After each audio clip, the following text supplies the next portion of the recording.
I know what we're gonna do today. A little Phineas and Ferb reference. But today I'm gonna read the first chapter of a book I'm working on. It's a novel now. It was a novella, but I reached past 50,000 words. So yeah, it's novel length, and I'm just telling the title abbreviation, which is DH. So I just wanted to share it just so you can know more about my book and hear it, and maybe this will inspire you to share your story, your book you're working on, or you just get interested in my book. But even if you don't, it's just like a writing break to hear like a story time. So that should be fun. So this is just chapter 1. Again, the title is DH. What I can tell you about it so far is that it is 2 male point of views. It is realistic fiction. It's a drama. It covers fatherhood, Black family, a kidnapping occurs, trauma, interest in writing, figuring out self. And yeah, I think that's all I'll share for now. But yeah. All right. So my computer's next to me, so that's what I'll be looking at. But if you want to get some water, if you want to get a snack, or if you want to do something else as you listen to my story, that's completely fine. But here is chapter 1 of DH. And the chapter 1 title, I can share that. I won't share the character's name, but I will share the title of chapter 1, Uncontrolled. At age 14, I'm awakened by Ma's raised voice. I turn to the alarm clock and it reads 2 in the morning. I go barefoot to the top of our wood steps, blending into the shadows. I can't see my parents, but I hear them. I didn't spend his money on alcohol. You're not putting that on me, my dad yells at my mom.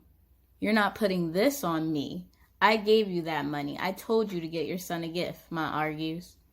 What he need more stuff for? He's got a bike and games. We got books in the house he ain't reading. He needs to worry about what he got here instead of going over the people's houses.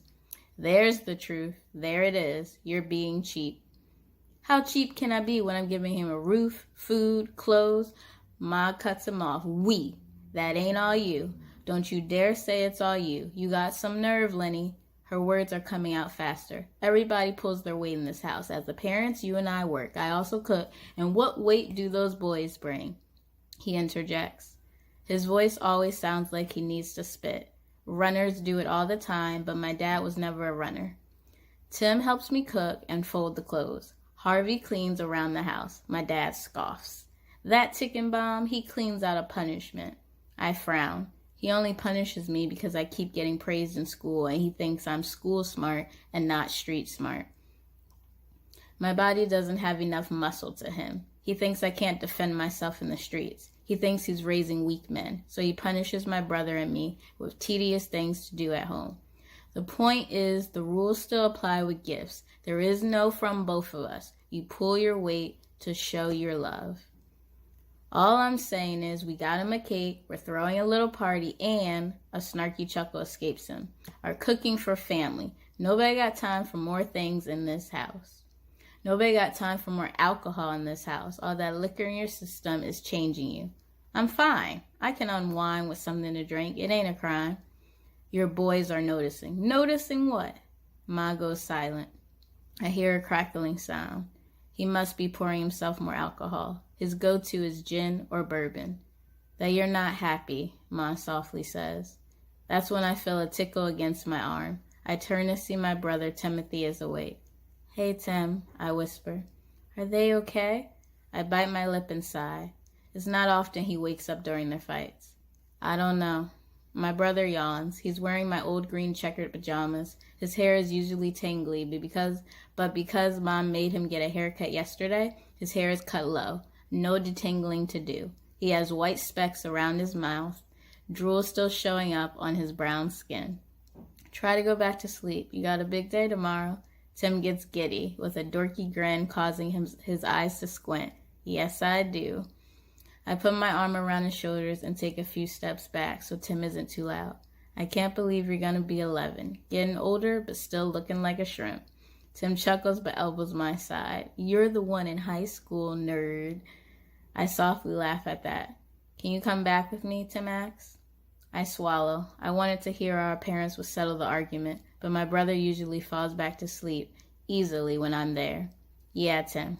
I place both of my hands on his shoulders and turn him back to our shared bedroom. Let's get back to sleep. The next morning at 7:30, I get up before Tim awakes. I head in the kitchen to find Mom making chocolate chip pancakes. The only time she gives us chocolate for breakfast is for someone's birthday. Hi, Ma. She turns. She got her hair done too, yesterday. She likes to straighten it, then have Miss Jasmine give her loose curls. She loves the style and the shape of her hair this way, ear length. I'm able to see her face as she turns around. You're awake early, she says. I'm going over Lee's real quick. He's giving me something for Tim. She pauses. Lee's giving him a gift? That's nice. Not exactly. It's for me. You'll see when he opens his gifts. Okay. Bring his mom's Tupperware back in the corner over there. Okay. I grab the Tupperware from near the sink and walk 3 blocks to Lee's house. When I ring the bell, Lee's mom's answers. Hi, Miss Walters. What brings you here, Harvey? Lee ain't even awake yet. My mom said to bring you your Tupperware, and I can wake Lee up. I just need his help real quick.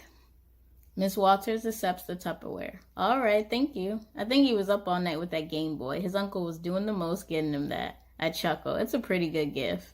I walk in. She closes the door. It's your brother's birthday today, right? Yeah. We got him a card somewhere. Lee kept forgetting to bring it when he go over your house. She looks in the living room. Where did we leave it? While you look for that, I'll be back. I jog up their unsqueaky steps and open Lee's bedroom door. Lee has his green covers over his head, feet sticking out the bottom. I smack Lee's back twice. Wake up, Lee. I shake what I think is his shoulders and arm. Lee! Lee uncovers his face. His twists are in all directions on his head as he blinks in confusion. Whoa, gosh. Hey. Lee rubs his eyes and yawns his question. What are you doing here?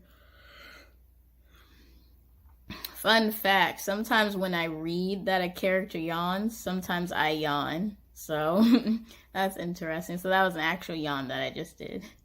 All right, back to the story. I sit in his desk chair and use my feet to spin me slightly back and forth. My dad's not giving Tim a gift. Again, I'm used to not getting gifts from Dad. I don't want Tim to be. My mom doesn't believe in teamed up anything. I remember when I was 12, I made a card and had Tim write his name at the bottom with mine. She was upset I didn't encourage Tim to make his own card. She said I could have helped him with the spelling. I shake my head. You woke me up for this? My point, can I have your Etch-a-Sketch? He yawns, mouth wide. I imagine the invisible fog being a stink bubble released in the air. Luckily, I'm far enough to not smell it. It pops on his door. Why? I saved up. I can get you another one. For today, can I please just wrap yours? Lee scratches his head. He props himself up with his arm. You owe me. Yes. I nod and clap my hands together. Serious, I got you. It's under those notebooks. Lee points behind me on his desk. I turn and move the books to get it, careful not to knock over his slinky. What's Tim gonna say about it not being in the box? I shrug. I wanted to make sure it actually worked, no mess-ups or whatever. He chuckles and lays back down. Whatever. Tell him I say happy birthday. You know I'm saying this is from me, not you, right? Yes, dummy. He throws the covers back over his face. Thanks, Lee. After taking Tim and 2 of his friends to see a movie in the afternoon, we're spending the evening with family. Mom made chicken parmesan, and because Dad thinks he's the only one that knows how to make good mashed potatoes with his special gravy, he made it to complete the meal. After dinner, Tim unwraps his gifts, sitting with his legs crisscrossed on the floor. 3 gifts are open and 2 unopened gifts are left. He tears off the green paper from my gift. Tim smiles. Oh, that's cool, and I just sketched. Thanks, Harvey. I smile. Just thought we ought to have it in our house, too. I'm sitting on the floor, but feel her stare on the right side of my head. I turn to see Ma giving me a questioning look. I nod, still smiling. Tim grabs a present with white and green wrapping paper. From Dad. He looks at Dad sitting in his special brown chair. Ooh, ooh. Ma's eyes grow small and her brows tense, exchanging glances in Dad's and my direction. Dad shrugs at Ma. His hairless face allows me to see every unamused wrinkle. He looks back at Tim. Well, open it. Ma looks at me again. What is that? She mouths. I ignore her. Tim opens it to find a Walkman and a cassette. No way, no way! He stands up. Yes, thanks, Dad. Uncle Roger, Aunt Mimi, and Uncle El laugh at Tim's excitement. Ma's lips pout, and I know I'm in trouble. I look past her at Dad's reaction. Dad is shaking his head. I know it's because he thinks it's another expensive piece of junk in this house. Tim, what's the cassette? I ask. Tim goes back to and looks at the cassette. Whoa, Journey, this is the best. It's junk, Dad says. Tim smiles wild. You still gave it to me. Dad flags his hand. His squinty eyes turn to the window as he rubs his beer belly, though that's the only alcohol he doesn't drink. He's gonna be absorbed in that all day, Aunt Mimi says. Harvey, help me get the cake. Mom stands up, not looking at me. She goes in the kitchen. Now, echoes behind her. I sigh, getting up off the floor and follow. Mom takes the cake out the fridge and puts it on the counter, and then places a hand on her hip. Why on earth did you say that gift was from your father? Because he didn't get Tim anything, and your father should live with being that cruel to his sons. I'm used to it. Tim shouldn't be. I didn't want him feeling some type of way towards him. Ma gets closer to me and places her hands on the sides of my face. You saved for that Walkman. I look down when she stares at me with saddened eyes. You're a good brother. You're a good mom. She makes a psh sound and lets go of me. She turns to his vanilla cake. The words Happy Birthday, Tim are written so professional it makes me wonder if Ma got this from a store or a fancy cake place. I'm trying. I don't get why Dad and Ma are still together. They either have fights like they did last night or just talk about money. They don't really seem happy. Are they staying together for Tim and me? Or maybe it's just for Tim. Dad doesn't want to get to know me. He judges my interest in writing, judges my excitement for school and learning. She picks up the cake. Grab the plates and forks. Would you leave, Dad? Blurts out my mouth. She turns to me and shakes her head. Not for not getting y'all presents. You said you don't like him drinking. Her mouth slants to the side and eyes lower. He's just going through a rough patch. He found out some news that made him upset. She points to the drawer near the sink. Grab a knife, too. What news? Did someone die? Did he get in a fight with someone? But she walks back into the living room while the lemon sweet icing stays lingering in the air. So that was chapter 1 of my novel titled abbreviation DH. So I hope you enjoyed. Thank you so much for listening. I hope to share more information about just the book as a whole or about my process in the future. But for now, I'm so happy that I got to share chapter 1. Please let me know your thoughts. Please let me know, are you interested in reading more? And I hope you have a good rest of your day.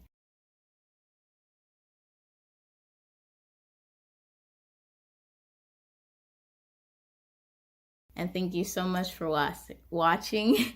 And don't forget, just write your story, and take care.